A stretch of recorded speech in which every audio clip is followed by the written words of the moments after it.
A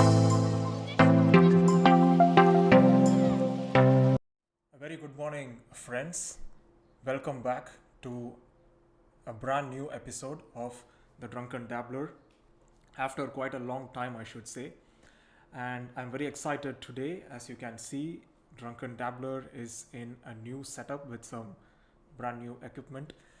Uh, and very excited to talk about a brand new topic as well. So, which is anthropology.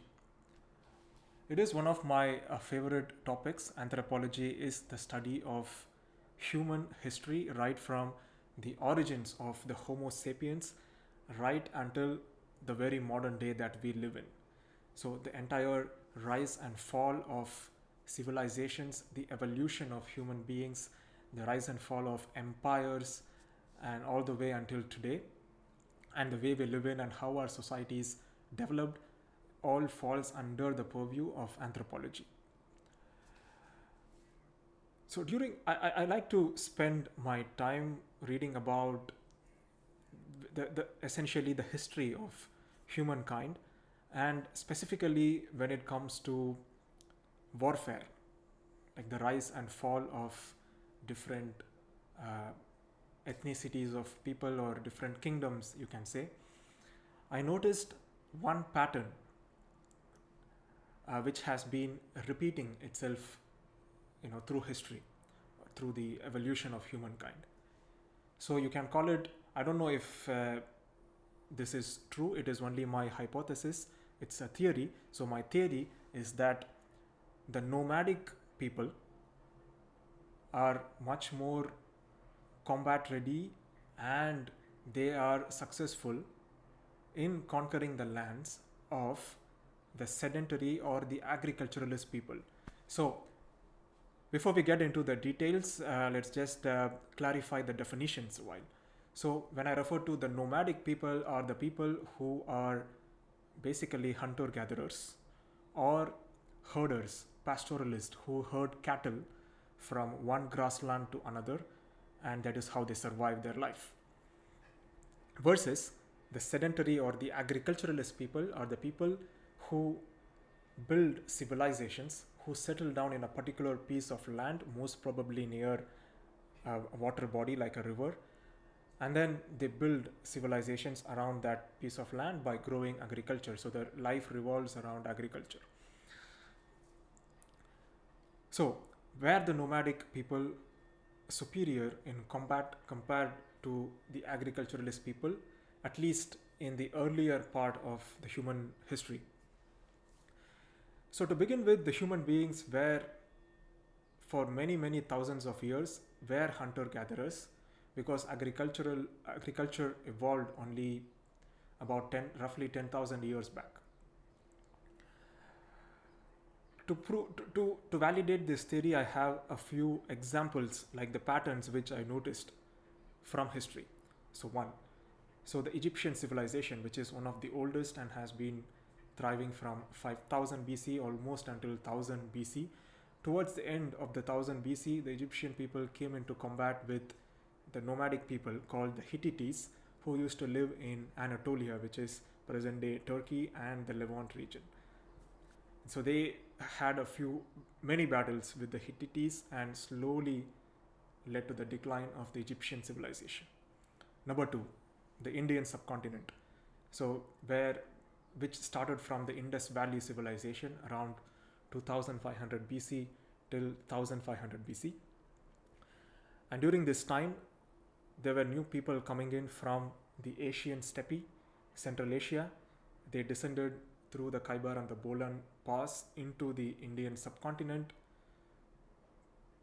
may or may not have conquered the people of the Indus Valley, or they could have just intermingled with them, and over many thousands of years have given rise to the present day people of the Indian subcontinent.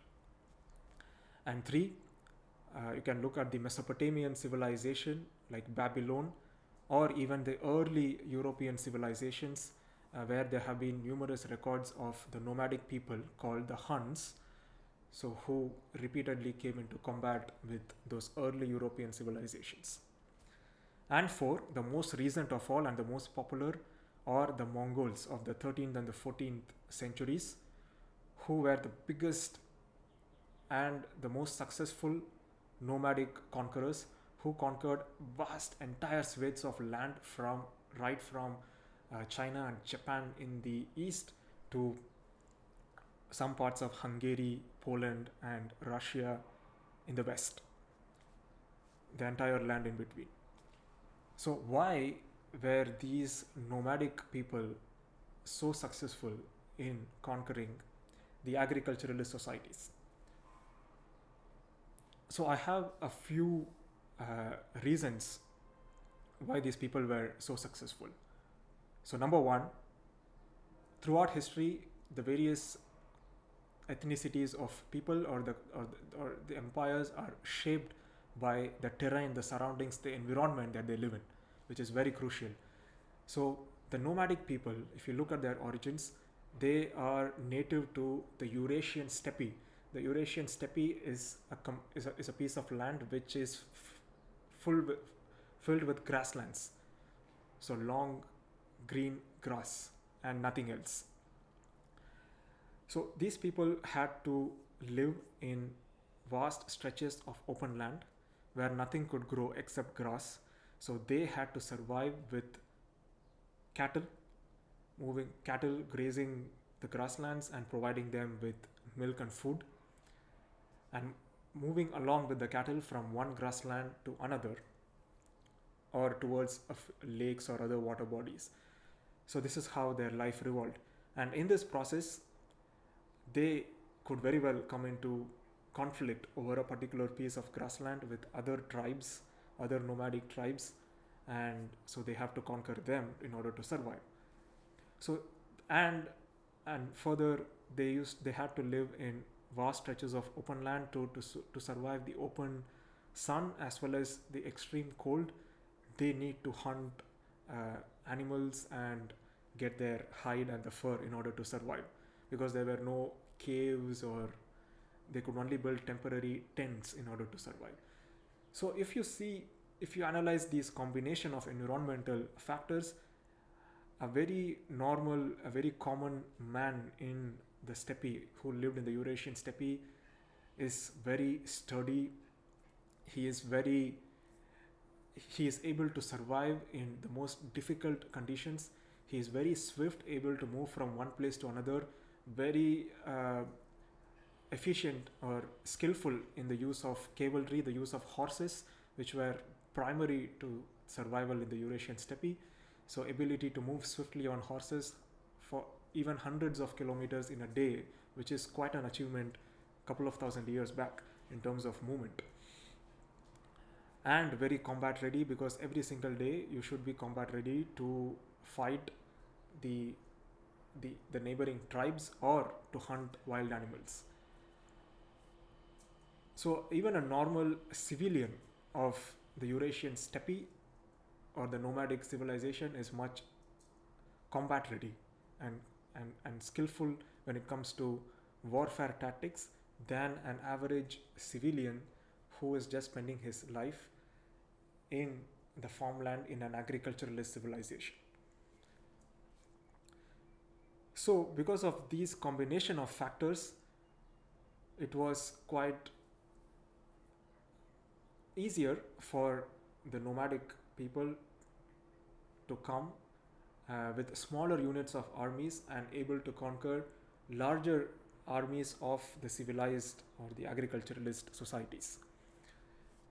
Because although the agricultural societies had larger armies, the armies did not have the necessary combat experience, because probably they could go into a battle or a war like once in a year, but otherwise they are kind of sedentary.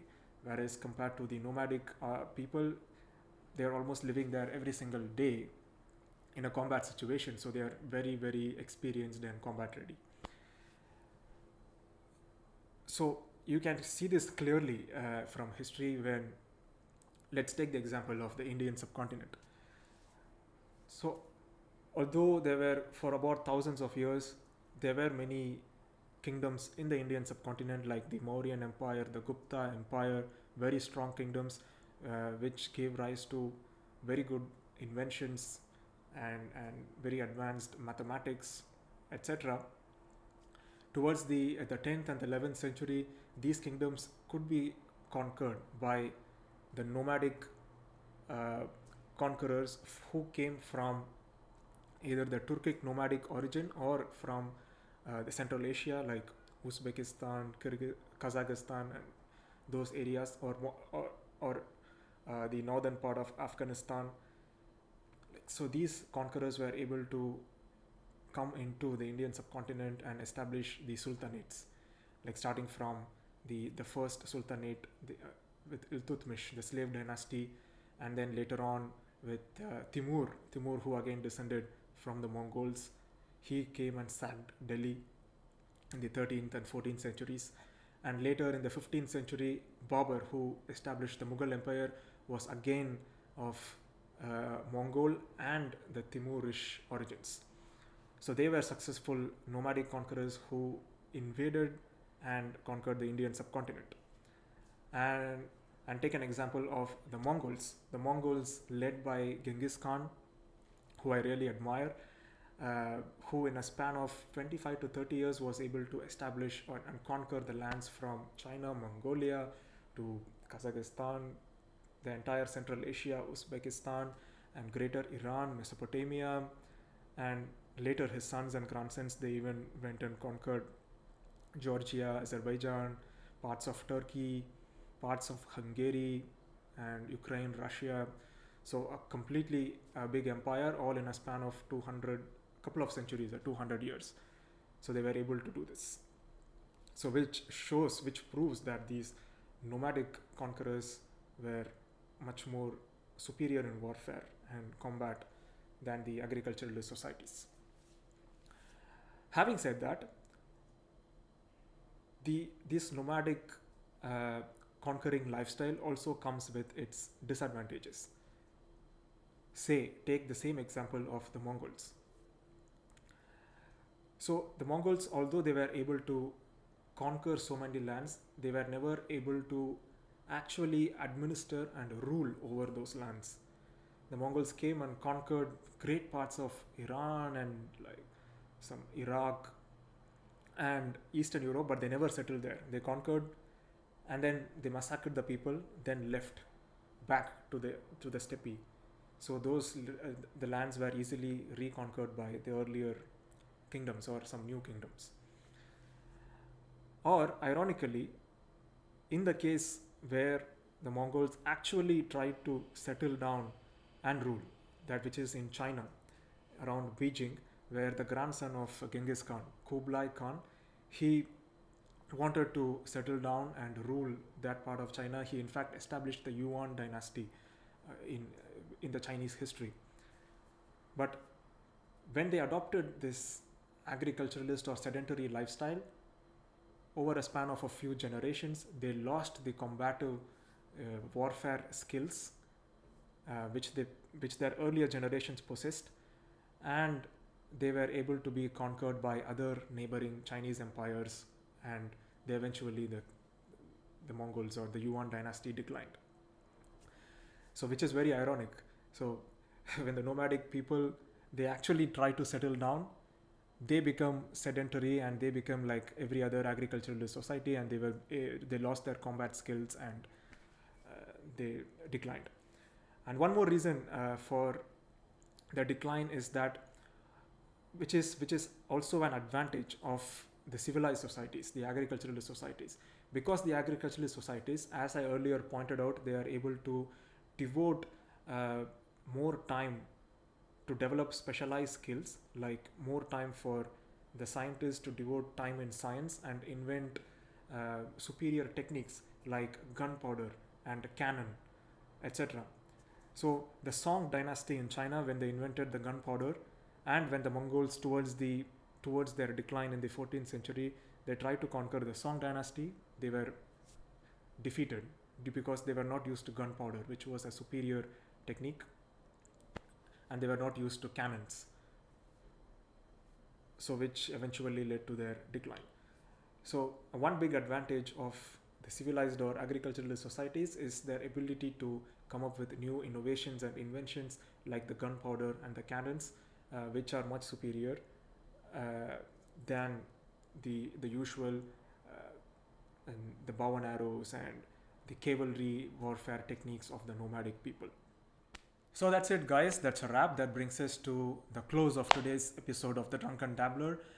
I hope you guys enjoyed the various anecdotes from history, which I mentioned in this episode.